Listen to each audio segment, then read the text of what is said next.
శ్రీమద్ భాగవతం 2వ స్కందంలోని 60వ పద్యం. ఏ విభువందనార్చనము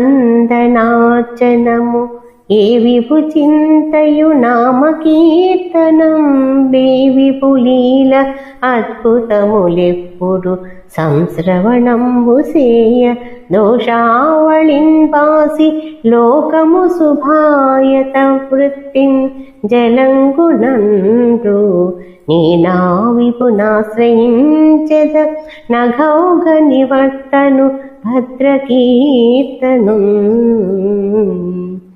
ఏ పరమేశ్వరుని ఉద్దేశించి చేసిన నమస్కారం, పూజ, చింతన, నామ సంకీర్తన అమోఘము. ఎవరి కథలు వింటే దోషాలన్నీ తొలగి లోకం మంగళ సంపన్నమవుతుందని పెద్దలు చెబుతున్నారు. అట్టి పాపనీయ నివర్తనుడు మంగళమయ కీర్తనుడు అయిన పరమేశ్వరుణ్ణి ఆశ్రయిస్తున్నాను. శ్రీమద్ భాగవతం 2వ స్కందంలోని 61వ పద్యం.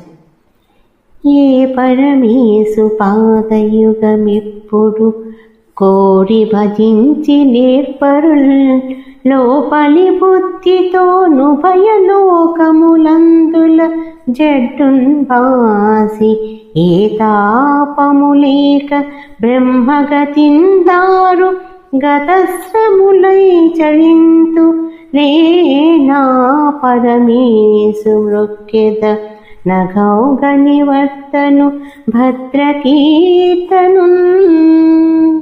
ఏ పరమేశ్వరుని పాదాలను ఎల్లవేళలా కోడి సేవించి నిపుణులైన వారు అంతర్ముఖమైన బుద్ధితో ఇహపరలోకాలతోడి తగులం వదులుకొని ఏ తాపము లేక పరబ్రహ్మమును చేరే మార్గంలో ఏ కష్టమూ లేని వారై సంచరిస్తారు. అట్టి పాప నీచ నివర్తనుడు మంగళమయుడు కీర్తనుడు అయిన పరమేశ్వరుణ్ణి భజిస్తున్నాను. శ్రీమద్ భాగవతం 2వ స్కందంలోని 63వ పద్యం.